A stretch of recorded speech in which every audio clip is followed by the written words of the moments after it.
Hi everybody. I want to apologize for how long it took me to make a video. There has been a lot going on.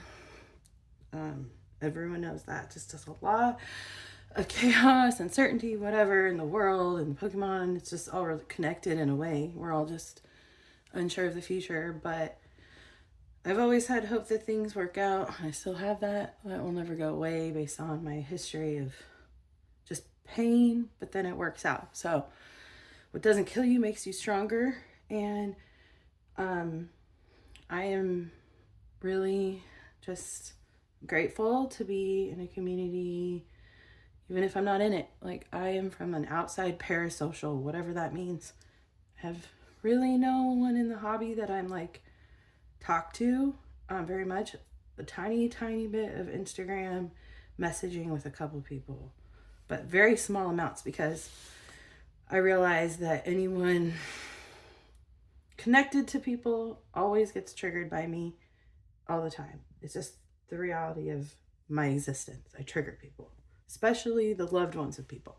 So I keep my distance, but I've learned from a lot of people since 2020 when I started to be interested in the Pokemon boom, and then how people left just as quickly as they came. But these prices, just the whole idea of investing in cardboard, it's fascinating to me. Coming from silver stacking, another alternative to that is Pokemon cards being like little NFTs that are a way for people to have an alternative currency that holds value. And like people that want to have their wealth protected from bank accounts, loved ones that maybe abuse some of their connections. Who knows? Like, it's just like collections are wealth and we should be able to have them. We should also be able to move them around between each other and not be castrated by people that want to swarm into this hobby and claim they know something because they're looking at the latest cool things. It's crazy. You should read this comment. It just set me off. And Nick Pokey Plumber's YouTube comments from somebody who's like, dude, you're not cool. You're an old person. Get with the cool people and stream. Like, when he's opening really expensive boxes that he doesn't need to open for himself to make content that is slightly different from the streaming, but he's not also turning on the streamers that helped him. Anyway, anyone will turn on anyone if they're jealous. And I just started selling Pokemon cards on my own eBay account, and I just got a negative feedback. Just like, I feel like, not negative, neutral, but it's like, I feel like these people are, honestly, they're not going to get a 10, I guess. Maybe they're not. I don't know, but they just are lashing out. I think that's like predatory towards new accounts so that new people feel discouraged from starting on eBay because so many people are so angry right now that they have no other outlet but just to like attack. So they'll like get a card from a new person, and if they're somehow not happy, I guess they're going to immediately not reach out to you at all, not start a return, but just lash out with a neutral feedback, which just seems really predatory in my opinion. Like they are probably selling cards and they have alternative motives, and eBay has been really stupid. Like, even with beauty products, they recently set it up so you're leaving a product review on someone's feedback.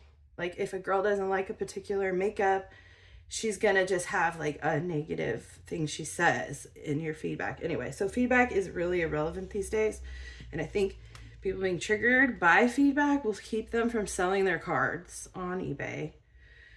And that's unfortunate because people should be able to feel free to sell their cards on eBay. So my content will be to push through my own emotions as I start dealing with customers in cards that are way more entitled. I'm ignoring messages about more pictures. I'm ignoring messages about asking specifically, will it 10? Like, it's insane. I'm just ignoring them all. I'm just like, okay, this is a whole different ballgame than beauty products, even though women are entitled just as much as men. Like, whatever, at least with beauty products, I don't know, there's some sort of I don't know, compassion and like politeness and manners. And selling Pokemon cards is like wild west. Everybody's out for themselves, and it makes it hard. So totally on my soapbox right now. I just want to say that, there's this news in the community of people that, and then there's some people that hate the fact that there's friends in the community. It's insane. But they're all meeting at different times. Like, Pokey Chef, gave these guys all gift cards at a show. He gave them his favorite random people he liked, and he said it connected people in a way. Just because he's a chef at a nice restaurant during one of these collecticons, these are people that probably know more about Pokemon than most people. Anyway, then now he's helping someone else who's with this group. They're all they have, some people are good at sourcing, some people are good at selling. They're trying to have some side income with being in Pokemon so long. And then, anyway, there's one that is helping someone on Whatnot, and Whatnot might be full of scammers, but doesn't mean they're all scammers. So Ray, Shiny Card Collectibles, has a really cool show on Whatnot, and Bierski helps him do that show, and he has some negative news in his life, and he made a video about it. I'll let you watch that if you want to, but I don't know, it's just really humbling to everybody who's being so greedy about money. Just take a deep breath, forget about all the people that have just come in and are just locusts. They'll leave, it will be okay, and we will all be better off with our collections, our money that we have in cards. Sorry, I'm being emotional because I don't know, I'm not used to people getting cancer lately in my life. They have in my past, but I've had a lot of people in my family and stuff die from cancer, but there are also fighters in my family, and my aunt is still alive after having it since she was 40, and she's in her late 60s and maybe even 70. I don't know. It's hard to remember. But anyway, there's just fighters, and that it makes everyone affected by you in your life. Be better people. Is it the pain you're going through? If you are strong and open to your relationships with people, which I'm not always did. When I was, had my mental health issues, I would close myself off to the world, because you want to do that when you feel all this just weight of everything that you're going through. You don't want to bring other people into it, but this community has enough love in it to where, instead of shutting off during a time where everyone's being so hateful, he feels open enough to talk about something like that with the community of friends that he's made. He's one of the more recent people that joined that group, just showing up at a collecticon and not paying them anything, just being cool and nice and getting along, and calling them the salt of the earth, and them feeling like they all had friends. So you can make friends in a hobby and affect people that watch you, that don't even talk to you, in a good way. It's happy tears. Don't tell. I won't have to explain to you how many professional people in my life I've had to explain that the tears are happy. It's like relief. It's like truth tears. Okay, pushing through all that, I just wanted to I wanted to just talk about Pokemon and get out of all the deep things and talk about just some things I have here that'll just whatever. So I have collected a lot of cards because I wanted to put my profits somewhere, and I decided on Pokemon, and I watched a lot of YouTube content about specific people that I admired, their hearts and how they treated people, and their minds and how they interacted in the hobby, and their relationships together, and how they could get along even if they were not agreeing on everything. And so podcasts with two different people that get along enough but also disagree, where Eli and Alex, or Josh and Nick Retro, were a couple of my favorites. Just people opposite on some things, and they can sit there and argue and then be fine and show up 2 weeks later or we and do it again. So hopefully people can keep making that kind of content as things cool off, and you know, things aren't quite so heated in everything with Pokemon, but or as soon as possible. I'm really excited about the April and Java and all the interviews he's going to do. That's what everybody needs right now. So thank you for organizing that, Java Kuma. This is something that was in a random Pokemon lot, a box I got many years ago, and it was just a little kid that made their own Pokemon card. Those are the kind of things that are deep stack. Like, it's worthless in the sense that you're not going to sell it, but it's also means a lot because you found it, and it's like so cool that a kid made that. So I'm not into sealed, even though I've bought a few sealed things along the way, but very little. I just liked the hunt of the collections, trying to see what I would get and sleeving things appropriately right away, seeing what they were worth, and then shoving them away for a later day. To me, it seems like the later day to sell some things is now, especially if I can help people within the community start businesses with my inventory. I know it sounds, because I was doing that for Ponga, but I think he's basically okay and has like a lot going on, more than he thought, I think, with his time. So he's not going to need my cards, but maybe I'll send some to Java that can work somehow with PokeChef, because they're working together, and they can like both profit from my inventory together on what they're doing. And then I just feel like there should be ways for people who've collected cards to give them to each other, even if each other have their own networks of things, because that's what's making it complicated, is you have different people who are kind of working in little groups, and then you have people with inventory, but they don't know, they don't want to make people mad and stuff. So I just think there's ways we can communicate better so that people who have ways of selling can still sell without the new boxes. There's plenty of other cards we have to sell that people would want. And I have inventory. I can send Bearski if he wants. I haven't DM'd you yet because I wanted to make this video first. Send it to you, and then you can decide if you and Ray together want my inventory. I just didn't want to go through Ray because I'm trying to help you. I like him because I know he's friends with all you guys, but there's like, I don't know. Like, I don't know what, he wasn't in a podcast, or I guess I just never anyway, it's nothing against him. It's just like hard to explain. I want to help both of you together, but I want to not push. I don't know. I'm shy. I don't seem shy, but I am, because I'm parasocial. Sorry, someone said that once in an opossum bubble comment, and it triggered me. I don't get triggered that often where I really feel like, what is that? I've never heard that. That's insane. That's so dumb. Because everybody on YouTube is that way. That's why they're on YouTube.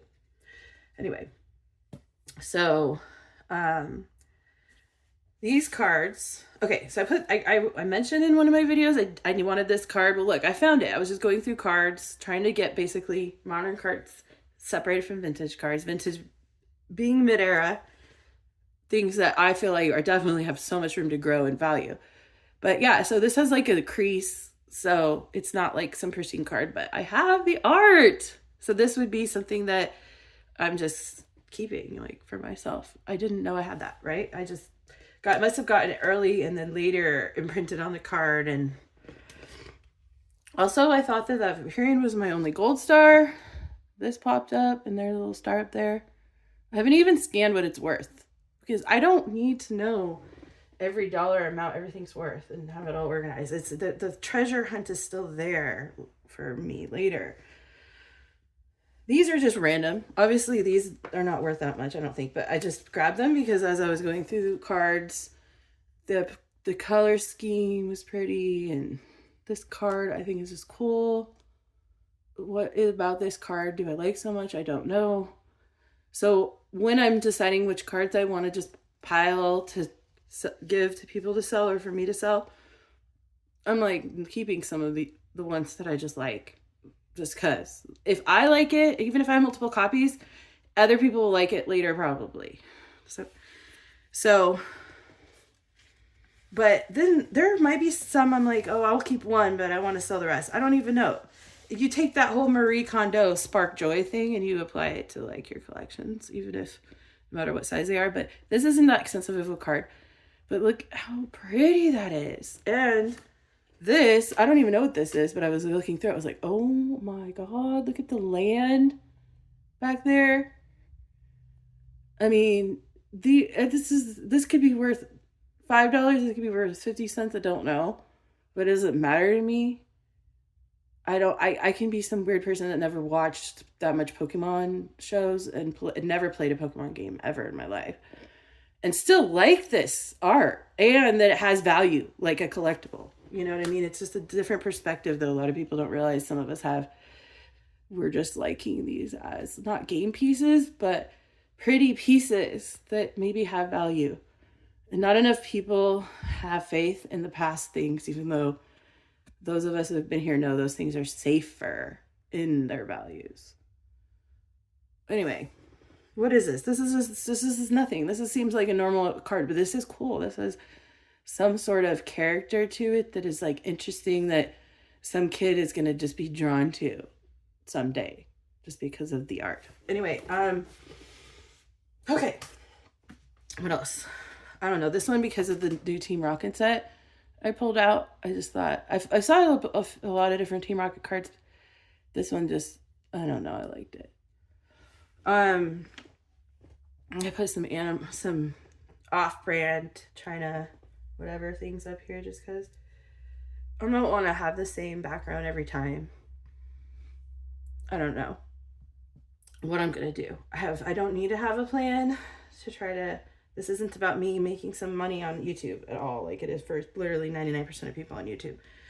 It's just about communicating, building connections.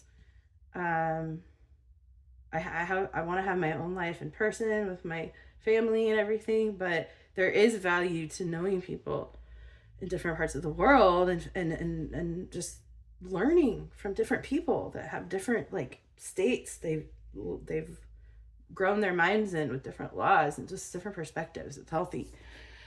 And awesome because people can have fun together and make it be about Pokemon and things that are innocent and not, it could be about drugs or sex, basically, which seems like a lot of things with politics and religion hyper focus on, and an escape hobby thing doesn't have to be so drenched in money, but it can also help us make money, which is freedom. So there's this balance to all the sides, and I think we're all learning a lot of lessons, and so are anyone connected to us in our lives, as chaos hits the fan everywhere, and a lot of it's directed at Pokemon.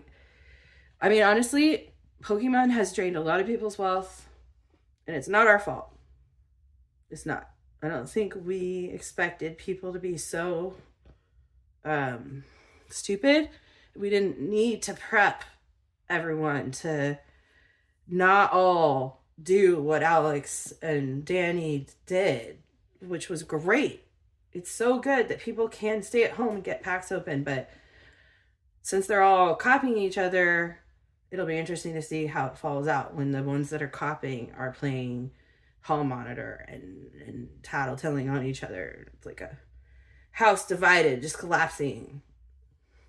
Anyway, if you feel like you're on the right side of politics looking at the left like they're doing that, don't get too on your high horse, because we are all in this together in this US, in this whole world. Everyone is connected, but we could just blame shift all day and go to bed unhappy all we want. But if we can just help people, smile at people in real life, have comments that help stand up for the truth and make you passionate and not feel like your balls are cut off and you can't talk. You know what I mean? Like you can't just be silent and call that holy, and you also can't bully people and think you just know everything. Like there's this place in the middle where your passion is love, but not too weird. It's just in balance with what's appropriate in society and manners. Anyway, oh yeah, okay, this one's cool. I would send this to Bearski because I think he said he didn't have this, right? This is when Pongo would show off and he'd be like, oh, I never got that. So, yeah, as like a gift. This is worth a lot more, and I normally wouldn't have, but since he, is dealing with what he's dealing with, I will give him something. No, I'm not trying to downplay what you're dealing with. I also know that people will try to be nice, and too much of that would be annoying. You want to just be yourself and not have people treat you differently. So that's why I made the Wade Wilson comment I did, is like trying to be that kind of friend, because because I like Lucy from Disenchantment, I guess. A little too much. Who knows? This was something cool I found that I got in a random binder of cards with some other kid. There were lots of cute things, notebook paper, stickers, so much character in the collections that I would grab during a time where people were just like, oh, Pokemon sucks, I'm gonna sell my whole collection. And I'd be like waiting, oh, I'll buy it before anyone else does. Those times, I don't do that now, but obviously this needs to be cleaned, and this doesn't have cards in it. If it did, I took them out, but I don't see any reason to sell this kind of thing. This is cool. This is Pokemon history. These obviously don't have any monetary value, but I think it's cool to keep all these books, these guides. Why not? I bet they would have someone who might want them someday. Like, we have years, we have decades left in this hobby. Anyway, so call me a hoarder if you want, but it's Pokemon, so it doesn't count. This is something that I'm going to give PK if I ever see him, because it's something I post on Reddit and nobody could tell me what it was. It's something in Spanish. It's some kind of Pokemon card game. I have done image searches. I have done everything I could with this text. It's not Tops. It's just some random old Mexican thing, game. And like, I just don't really care about it, but I definitely don't want to just sell it. So someone like PK who values what he values would like that. So I'd give that to him. I have no idea what I would do with these. Let me know. It's like a lesson, because I got these on really cheap on Mercari for the resale value, but it's a scam, and I just got it 2012. How am I selling that to somebody? And sorry, my nails are not clean. That's a YouTube boo-boo, whatever. I literally just think that not caring too much about what people think is my brand / myself. And I don't apologize, and that's just how I operate to stay sane when I'm not sane. Anyway, so yeah, 2012 is not when this was packaged, but MJ Holdings, I guess, is from that year. But that's deceptive, and you get celebration cards in here as hits from things they've already gone through and taken the hits out to sell. So at some point, I'm sorry, I know that they have the best this labor leg out there, that they have to deal with this crazy people that whatever on their cars, like put the little tags on their cars to track them down, and they are dangerously exposed for delivering Pokemon cards to Walmarts. But they're not, that's the whole system's wrong then. Something is not working right if people are being in dangerous scenarios moving Pokemon cards to these businesses. So Everyone knows it's a broken system. They're all trying to figure it out. Businesses get broken when they get too big and they have to readjust. And all these laws are changing right now. So there's a lot of uncertainty with these businesses. So just be kind to people trying to make money unless you're like seeing something really shady. I thought it was cool that, you know, that someone like Pokey Plumber could find something to criticize, like just this box topper thing. He's not criticizing individual people. It's like a good way to highlight when the flipping greed takes hold. And it's hard because like there is that sneaker head thing that's not bad. It's flipping, it's trading, it's just like in people's minds, like that's normal, but you have to realize how many eyes are on everything right now. These distributors, these Pokemon companies are watching how you're behaving and how you're judging people and what you're saying. And if you care about Pokemon cards, you will care about your digital footprint you're leaving. And you might think people like me who are really going off on people sometimes are like not caring, but I actually am. I'm actually very aware that anyone in the whole world could be reading my comments. I don't care. I stand by everything I say forever. And that's why I've ever said it. And I think more people should think that way. All right. Thank you for watching this. I'm going to go. Have a good day.